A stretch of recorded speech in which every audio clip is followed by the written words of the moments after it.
So, here we are.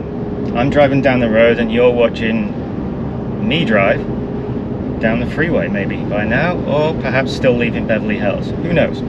Anyway, what's the purpose of this little channel? Why have I done this video, and why am I putting the effort into this?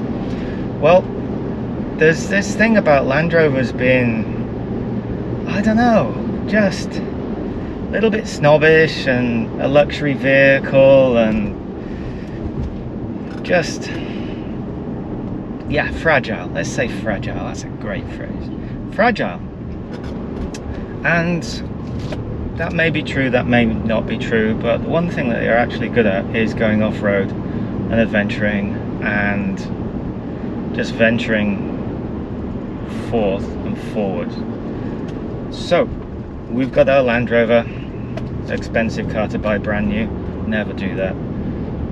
That's why this one's second-hand, 6 years old now.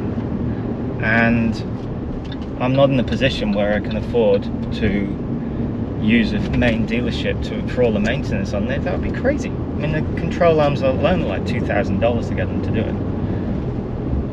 it. So I decided that after all the years of experience that I have in the Navy, diesel mechanicking and other jobs that I've had, it's time to give something back.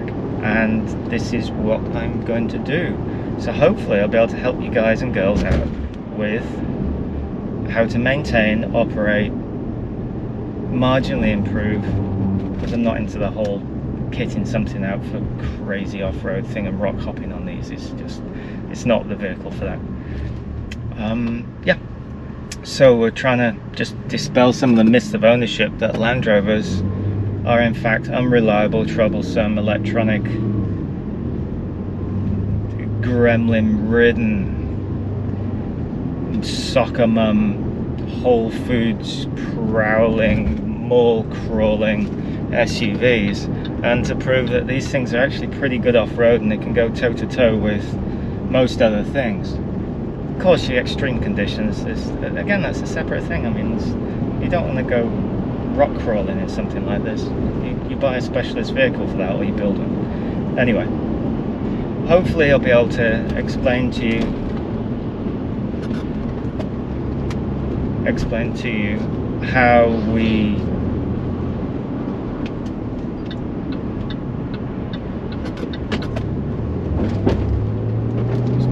dodging massive potholes on PCH here. Hopefully I'll explain to you just how you go about fully maintaining a vehicle like this all on your own. You know, it's not to be sniffed at. There's a lot of work, but you'll learn skill base on the way, and that you can apply to anything else. You know, it's appalling that you see people just using hand tools incorrectly, not because they want to, they just don't know. I mean, there's been no formal education, and why would there, unless your profession involves formally using hand tools.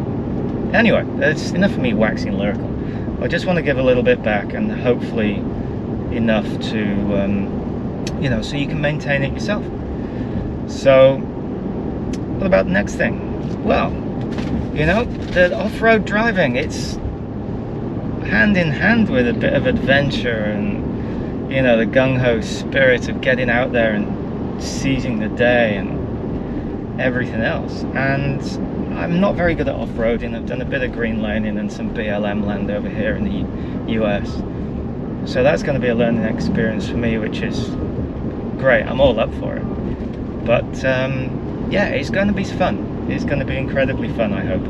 So, you know, I've explained what I want to do, but it's why a Land Rover? Why not a Jeep? You know, it's easier to maintain, it's easier to modify, it's an American-based platform. I'm a Brit in America operating a UK-based platform. I mean, why would you even do that? Apart from the death waddle thing that Jeeps can be prone to, I don't want to get into the whole politics of if it's real or not, but I've had death wobble on the freeway in a Jeep with my kids and my wife in the car, and immediately the wife says, we're never buying one of these. You know, personal preference. I've nothing against Jeeps. I think they look incredibly cool. when they're not too gaudy. But it's just not for me. Land Rover, I need 7 seats. Family come into town, I need a utility of it. Also, just the comfort. The air suspension's actually quite nice, and I like quality of ride. You know, I'm trying to get an everything source vehicle here, and it's really important that I try and tick all those boxes, and there's not many that do. There's some offerings from Lexus and Toyota, but the styling just doesn't pull my chain. And I do think that the Discovery 4, LR4, whatever you want to call this thing, actually looks pretty cool.